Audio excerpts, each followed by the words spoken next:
Welcome to Disha TV. ప్రస్తుతం మనతో పాటు మెదక్ బీజేపీ ఎంపీ రఘునందన్ రావు గారు ఉన్నారు. రఘునందన్ రావు గారు, మీపై ప్రధానంగా ఇటు ఏకకాలంలో ఇటు బీఆర్ఎస్ అలాగే కాంగ్రెస్ కూడా దుబ్బాకలో చెల్లని రూపాయి మెదక్లో చెల్లుతుందన్నది ఎలా చెల్లింది బీజేపీ? అడిగిన వాళ్ళని అడిగా మాట అన్నోళ్ళని అడిగాను. కామారెడ్డిలో చెల్లలే కదా కేసీఆర్, రాష్ట్రంలో కూడా చెల్లలేదని చెప్పినా కదా, నేను మెదక్లో చెప్పినా కదా. కామారెడ్డిలో చెల్లనోనివి 17 పార్లమెంట్లలో ఎట్లా చెల్తావో అని అడిగినాను. నీ మాట నమ్మిరా జనం, నా మాట నమ్మిరా? నా మాటనే నమ్మిరు, కేసీఆర్ మాట నమ్మలేదు. మెదక్ ప్రజలు నమ్మలేదు, అసలు ఈ రాష్ట్రంలో ఎవరు నమ్మలేదు. సో ఈ చెల్లని రూపాయలు మీడియాలో మాట్లాడేందుకు, మీడియాలో హెడ్లైన్స్ కోసం వచ్చేందుకు మాట్లాడే మాటల్ని మాట్లాడడం మానుకోవాలని అప్పుడు కేసీఆర్కి చెప్పినా, ఇప్పుడు రేవంత్ రెడ్డి కూడా చెప్తా ఉన్నా. మల్కాజ్గిరిలో ఎందుకు చెల్లలే రేవంత్ రెడ్డి? చేవెళ్ళలో ఎందుకు చెల్లలే? సొంతూరులో ఎందుకు చెల్లలే? కూడంగల్ పోయి ఎందుకు ఏడిచినావు? మనం వీడు ఓడిపోతున్నాం, ఏదో కుట్ర జరుగుతుంది, నా మీద ఏదో చేస్తారు. ఎవరు చేస్తారు కుట్ర? మీ పార్టీ వల్లే చేయాలి, లేకపోతే నువ్వు చేయాలి. కుట్రలకి కుతంత్రాలకి కేర్ ఆఫ్ కాంగ్రెస్. మీరు వచ్చి మా మీద ఎందుకు ఏడుస్తారు?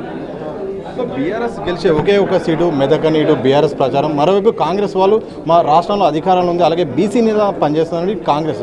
కానీ మీరు గెలిచారు, ఏం జరిగింది? అంటే ప్రజల పక్షాన నిలబడేటోళ్ళకి కులమనో పైసలు అనేదో ప్రజలు చూడరు. మా కోసం కొట్లాడతాడు, మా కష్టం వచ్చినప్పుడు నిలబడతాడు అని అనుకున్నప్పుడు ప్రజలు మన దిక్కు నిలబడతారు. లక్షల కోట్లకు ఆస్తిపరుడు ఆయన వెంకటరామరెడ్డి 10 లక్షల మందికి మనిషికి 1000 రూపాయలు పంచిండు. 6 బీఆర్ఎస్ ఎమ్మెల్యేలు ఉన్నారు. ఏమైందన్న ఫలితం? ప్రజలు అడిగికి పోలే. ఒకడు 6 అడుగులు ఉన్నాడు అన్నాడు, ఒకడు ముఖ్యమంత్రి అన్నారు, రకరకాల మాటలు మాట్లాడారు. ఏం జరిగిందన్న?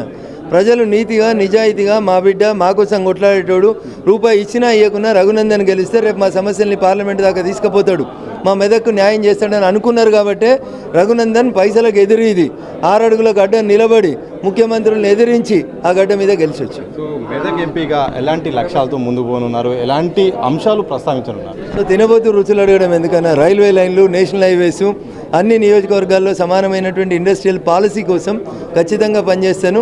మాటలు తక్కువ, చేతలు ఎక్కువ చేసేందుకు ప్రయత్నం చేస్తాను.